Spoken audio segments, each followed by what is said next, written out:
clear-cut evidence that poetry ruins everything. How to destroy your relationship through lazy catnapping. Is this man a justified victim of a relationship or just a snobby a-hole equally? And the curious justification to be healthy. Hello, my snacks. Welcome back. My name is Jack, and you know the drill. Let's go and read some readies. That sounded stupid. I am so sorry. That was so dumb. Starting in, today I screwed up with multiple updates. Today I screwed up losing my faith over a poem. Throwaway account. I'm a 36 male. I have a wife, 34, and a daughter, 7, who is currently dying from cancer. Seeing your own kid slowly dying is the most horrific pain in the world, and I am too weak to handle that. Something I don't wish on anyone. I was raised Christian, my wife is Christian, and our daughter is Christian. We go to church each Sunday, read the Bible every evening, and pray before bed. But in the last couple of weeks, I have started questioning God. Why exactly my daughter had to get cancer? She is too young and still so innocent. My wife kept reassuring me that God will heal her, and we ran from hospital to hospital with the outcome, my daughter will die. That is a given and can't be changed. Cancer is slowly eating her from the inside, and there are metastases in her brain. Yet still my wife claims that it is God's will. So do my parents and my in-laws. I tried talking to them and to our priest, but they didn't listen, always telling me that whatever God's plan is for her will happen. Now I love poetry, specifically rhyming poetry. The rhythm just calms my mind when everything is too much, and I am once more confronted with the inevitable death of my daughter. It's the only thing right now that I really enjoy, besides being with my girl. So yesterday, after visiting her in the hospital, I went on Instagram to read through a few poems, and then it was there. A poem about God. I read it again and again. In that poem, the author questions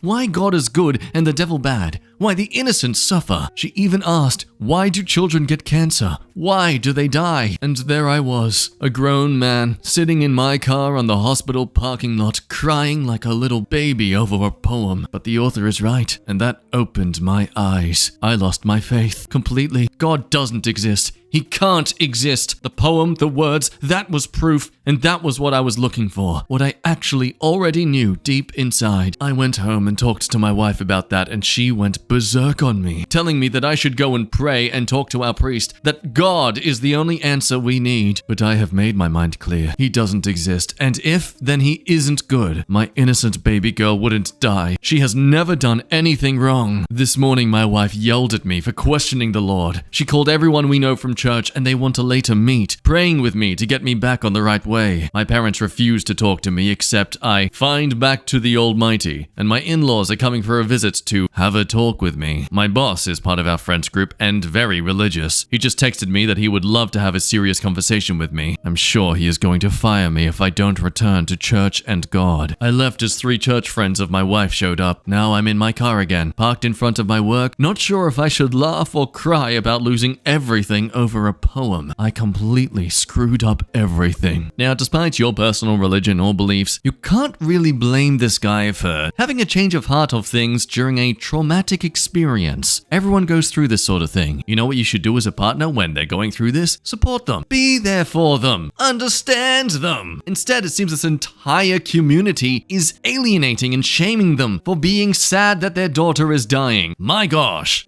But this is just the tip of the icebergs of the chaos as we come into the update where he has the meeting with the boss. As I walked into the office, my boss directly sat me down, saying that this is a small company and everyone here has faith. I should better return to God, so I instantly quit. I read the poem again and noticed in the story of the author that she had been harassed for it, so I reached out to her, explaining myself. I'll give you $20 if you can guess who was harassing her. I spend a few hours with my daughter, enjoying each moment as we just have a few weeks left, and now that I have quit, I can spend every second left with her, which is actually a positive thing. As I had left the hospital, the author had messaged back, and I was confronted with what I had feared the entire time. The people harassing her were my wife, who even stalked her on another app, and her friends. I called the author and broke down. I apologized for my wife's behavior and everything, and ended up telling her the entire story. And for the first time in months, I was not judged for struggling, for questioning God or losing my faith. She was very nice and listened to me cry for an hour and even promised to write a poem for and about my little girl, and I felt understood, like someone is not judging me for turning away from God, and it felt like a heavy stone fell from my heart. I will never be able to thank her enough for helping me when no one else did. I drove home while still thinking about the things my wife has mentioned to her on the internet, just for expressing her thoughts. As I walked in our house, I wanted to talk to my wife in a calm moment and explain my feelings, but there were at least 20 people in our living room. My wife crying, my parents and hers all angry at me for losing my faith over a satanic poem.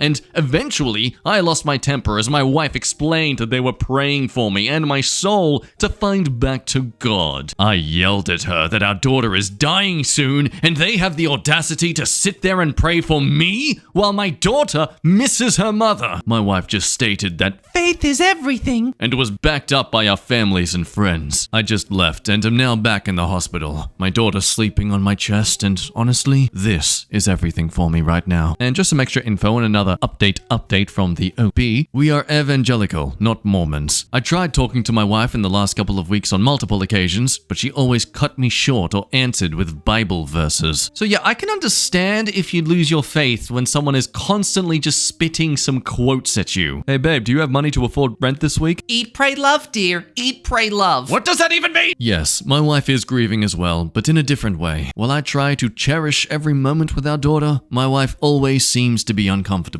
I truly understand that. Seeing your kid without hair, skinny, and in pain is heart-shattering. But after all, as parents, we should both be there for her. I used to be a full-time Christian before my daughter got sick, never cared about anything else than our community. I started questioning God as we had gotten the diagnosis that she will eventually die. Looking back now, too, I think I have noticed that something was wrong with my wife, family, and friends for a while. I was scolded for liking poetry as, "That is not what a real man likes." Well, look, I'm not too surprised these people are disgusted by you having feelings, considering they lack any feeling towards your daughter. And though it seems to have taken 2 updates to highlight it, for those curious, the poet is Eden Talia Reid, with their poem God and the Devil. So if you feel like it, give them some support. But yeah, as the comments say, it sucks having all these people around to harass you instead of provide support. Yeah, if only they followed some kind of belief system or religion where kindness to those in need was the priority. They say the words, but all they really think is, I'm going to heaven because I'm special. That's why so many self-professed Christians are complete a-holes, which is something very much to highlight, we should point out. The teachings of Christianity aren't the problem, it's the people who are self-professed about it all. You wouldn't say IKEA has terrible broken furniture when you never bothered to assemble it using the actual instruction manual. Anyway, that's where the story does end, and I agree with some comments here, hopefully, that once they get back on their feet, the OP learns to sue their former company for wrongful dismissal, as it's kind of common sense that you can't really fire someone on religious beliefs, but then again, they chose to quit even if it was kind of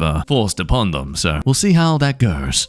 Now over to relationship advice with an insane cat story from the last week. My husband got rid of my cat to someone who won't give it back. After my dad passed, I was feeling very down, like I had a hole that I couldn't fill. I was finding it hard to keep myself busy around the house during the day, so I decided to adopt my cat Benji. I rescued him when he was so small he fit in the palm of my hand, and have had him for 2 years. This may sound crazy to some, but I really believe Benji is the reincarnation of my dad. When I look into his eyes, I feel something more than a cat, like a cat born with a human soul. All the timing adds up. It all makes sense to me, at least. Even if I am crazy, the thought brings me comfort, and I don't see anything wrong with it. My husband, though, thinks this is strange and unhealthy. He says that my bond with the cat freaks him out. It makes him uncomfortable, that I truly believe he has my dad's soul. It's been 2 years since he died. Benji really saved me. He's the best companion I could have asked for. I mean, there's nothing better than being able to cuddle up with an animal that loves you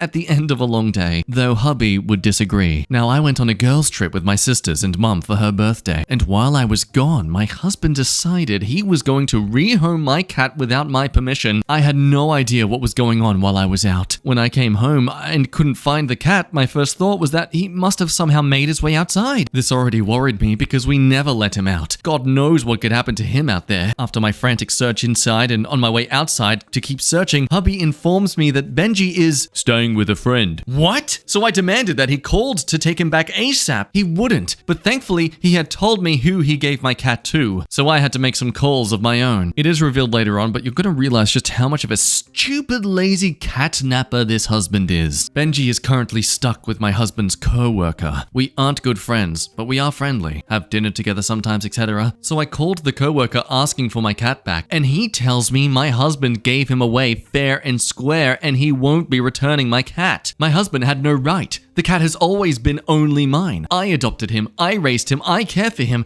I'm the only one who ever spends any money on him. I am at a loss right now. Benji has never been through anything like this, and I can only imagine the stress he must be feeling right now. I know I sure am. And with the final paragraph pleading for help, we go to the comments that offer some sound support in what to do. One suggests if you have any paperwork on the cat from a vet or breeder, you can prove it's yours. After all, animals are property. This is theft. Call the police. Also, everyone is ignoring what a terrible husband she has. Just tell him to get your cat back or you will ask for a divorce. Which thankfully, looking through more of the comments, it seems that the OP does very much agree with the possibility of rehoming something, of course, just not the cat.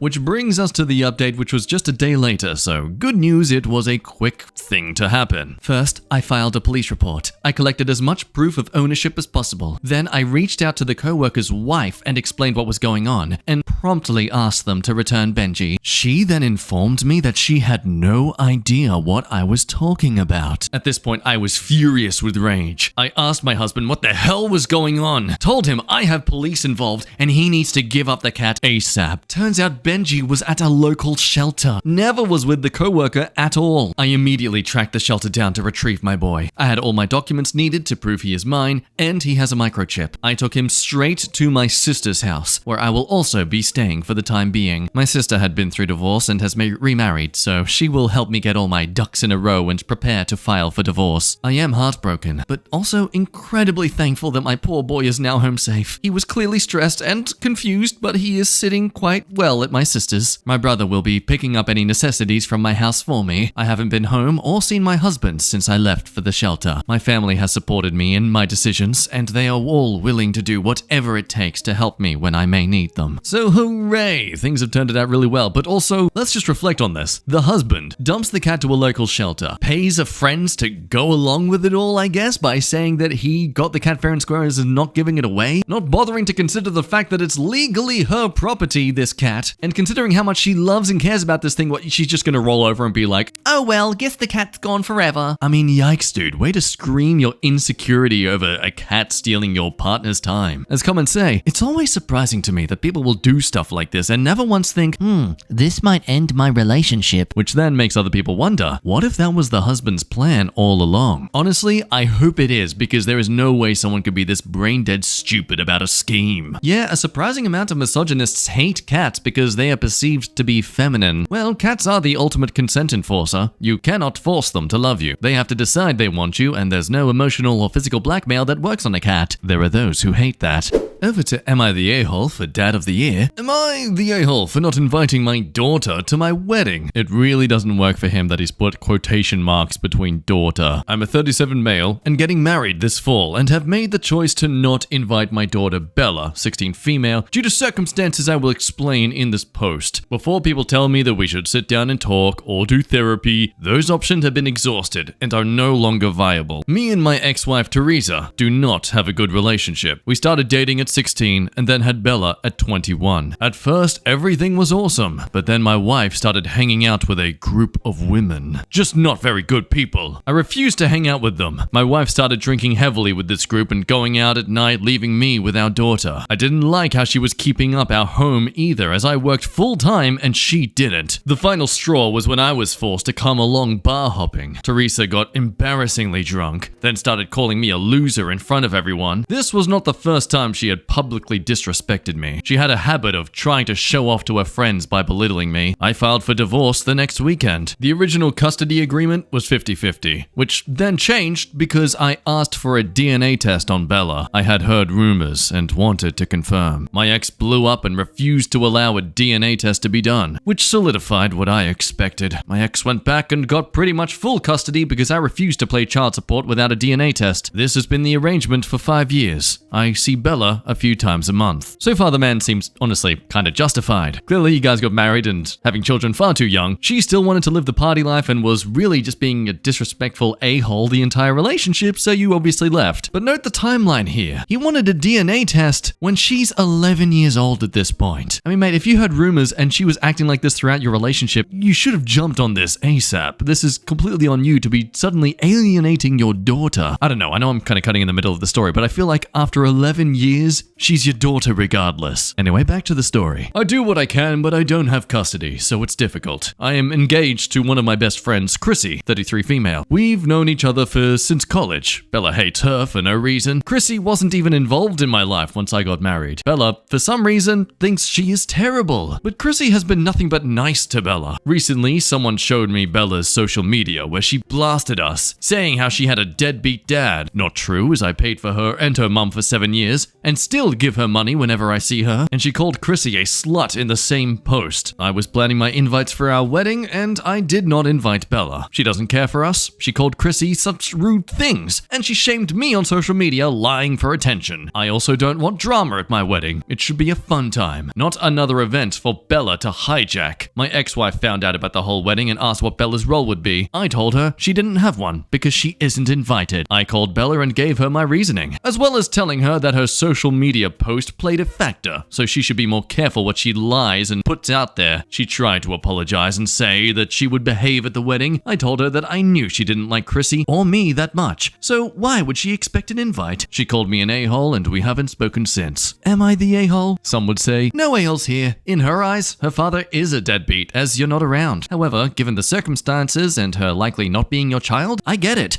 Either way, Bella needs some therapy or at least a conclusion on paternity. That would help you both move on. Also, not the a-hole. She plays stupid games and won stupid prizes. I mean, honestly, she's old enough to think things through. What did she expect to happen? More support this idea that, yeah, it seems your ex was calling you a loser because she's drunk and chumped you out because you were taking care of another man's child and she knew it. And considering she's always around your ex now, bringing Bella to the wedding is just far too risky. But to counter this logic of, okay, even if it was possibly not his child, her denying the need of a pregnancy test doesn't prove anything. If anything, the fact he didn't push for it more and just accepted her response kind of shows that he didn't exactly plan to try and take custody of the daughter in the first place. He just wanted to prove that she was a cheater and not really into the relationship. He couldn't care less if the daughter was his or not. He just wanted to win. Especially when you're making this demand to a child that is 11 years old, that you've cared and raised all this time. Again, I know I've already said it, but at this point, she is your daughter. If not biologically, then legally. And with someone highlighting one of his comments that one person asked, well, why didn't you just push with the test anyway to make sure it was definitely true? OP said, because her denying one was all I really needed to hear. It was cheaper than paying for one. And she wasn't chasing child support, so I wasn't going to go chasing a test, which I already got a de facto answer to. So essentially, again, he just wanted to win. He didn't care about the child being his or not. He just wanted a little, haha, I got you. You're a bad person compared to me. Of course, what are your thoughts here though? This all said, it's not like the ex has been any sort of upstanding citizen to both him and their own daughter while she was growing up. Can you really blame this man for being so cutthroat about the whole situation, considering he was doing everything for this relationship and she just wanted to get drunk and shame him in front of everyone? Let me know your thoughts down below. Now over to relationship advice where someone has a partner with insecurity overload. My partner, 33 female, wants me, 33 male, to gain a lot of weight. Hi all. My girlfriend of 7 years has recently asked me to gain weight and I really don't know how to react. Her exact words were, I don't want to be the fat one. She is 5'1", 216 pounds and no kids. Recently at a general medical for work and insurance reasons, she got a shock when she found out her BMI is 40.8, placing her in the 3rd class of obesity. She had it in her head that she was just a little bit of an overweight curvy around 11 or 12 stone. I myself am 5'11" and 150 pounds. I really don't know how to react to this without coming across as offensive or hurtful. Our lifestyles vary due to work. I work a physically intensive job, work out, play football regularly, and try to eat healthily when I can. She works from home, doesn't work out, and her diet is majority processed foods with little to no fruit or vegetables. Ever since finding out her true weight, her attitude towards others has turned sour. She'll constantly critique thin women's appearance or choice of outfit, etc. For example, we passed by a neighbor who was leaving to go on a night out and my partner said, You'd think she'd try and cover up by how flat-chested she is. Or another recent one, when a woman jogged past, she said, What would you do if I looked like that? I responded, what do you mean? She's pure muscly looking like a guy. That's so manly looking. Don't you find that disgusting? I really don't know what to say the next time she mentions me gaining weight, but she was 100% serious about it. She'll say things like, You're the man in the relationship, so you need to be the heavier one. But I enjoy my life and body. I don't want to change that or my health for anyone. I just don't know what to say without being the bad one. So I don't know the actual visuals for someone who's these sort of sizes and weights, so I decided to get a little comparison chart graph thing for us. Say hello, friends. Hello! But so here they are, side by side, and obviously, yeah, you can see that the person who goes out, works out, has a work that's intense, you can see that it's affected their body. Unsurprising. And if anything, technically, the man's not healthy himself. Oh no! For those who don't know, BMI should be taken as a guide. It's not the most accurate or most telling way of someone's actual overall health, so don't think it's a big deal if you're a bit over or under. But yes, it is just unfortunately clear that this woman does need to get some fitness in her life or change her diet. And I'm sorry, but the point you go around belittling others, even behind their back as some sort of defensive shell, you no longer get any sort of respect or pity from me for your own personal body issues. You're a piece of schmidt, and you should be called out for it. You don't deserve a sad parade for feeling insecure about yourself when you're literally trying to critique and judge others for how they look. Like, it's clear, she would rather you be just as unhealthy as her than her put in any personal effort herself to change her lifestyle. As this comment says, the moment you have to sacrifice your health for her self-esteem, this goes towards abusive guys as well. If you as a woman have to lose a ton of weight to the point it's unhealthy for you, both mentally or physically, just to keep him happy, you leave that partner. That's not right. Also, it's so funny that she wants him to be the fat one, as if once he's fat, she won't be anymore. Either way, it's a doomed relationship. Hopefully this man is able to escape or at least knock some sense into her. But metaphorically, not physically. Let's not go that far.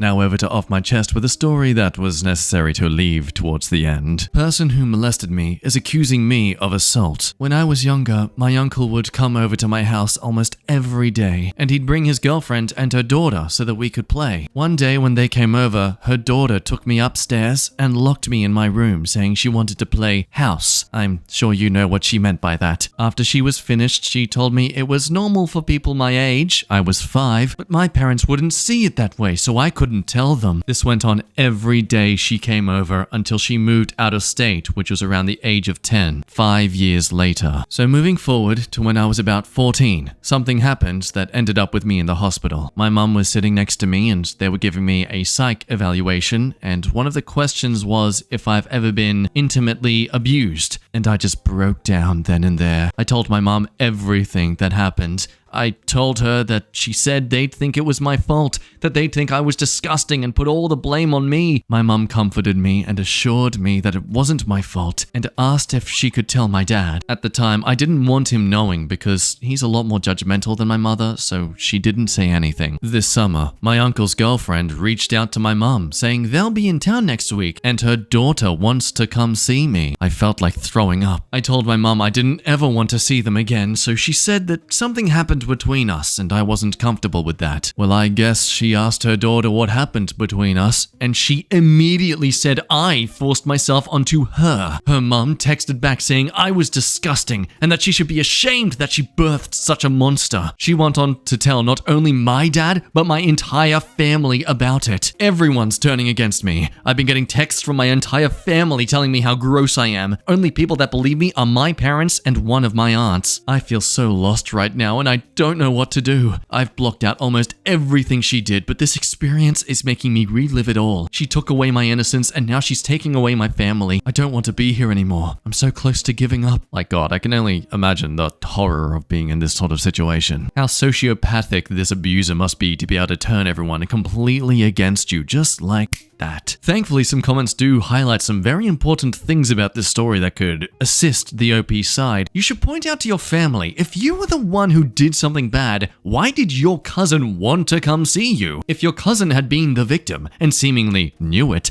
Why would she wait to say something till you said you were uncomfortable or refused to be around her? I hope the truth comes out. Though as the OP replies, pointing out that apparently it's been the uncle spreading the information to the rest of the family, and considering he would obviously advocate for his own daughter, it's likely he's just creating stuff to get them on their side. This girl's also a year and a half older than them, which would mean that this started when she herself was 6, which then gets other people in the comments to theorize that, okay, it's possible she's actually also a victim of this sort of thing herself. As Solarpunkt here does elaborate more in the comment, to abuse like this at such a young age almost always stems from being abused by an adult. Even if they believe you're to blame, it still means that something else happened, and an adult was involved, and that person is also to blame. They go on, but it also makes you wonder then why this uncle is so adamant to have everyone on their side, eh? Not throwing any baseless accusations, just, pondering to the cosmos. I do find this exchange kind of funny though. Are you male or female? If you're a male, I hear you loud and clear. They never believe us. Girls always get the benefit of the doubt. I am a female. Oh, well, okay. But yeah, OP's in a bad spot, but thankfully due to their psych evaluation, that would be on the record amongst other things about the situation in general. It seems like there is at least some sort of evidence that's going to be on her side. And thankfully, by kind of exposing this to the whole family, it might eventually bring light to any other issues that have been kept under wraps. Hopefully the OP stays safe throughout all of this and is kept somewhat sane due to the support of her parents and that one auntie. Either way, I do hope for the best for them. I eagerly look forward to this cousin being reprimanded for their actions, and maybe themselves will see the light and expose the person who abused them. We'll just have to wait and see. For now though, that ends today's stories. Thank you for watching. Much love and respect to those who are willing to share their time on the internet for strangers like you and me to indulge in. You yourself be good, drink some water like I always tell you to do, and if you don't do it, I will come to your house and I will do nothing because legally I cannot. And I'll see you next time. Bye-bye.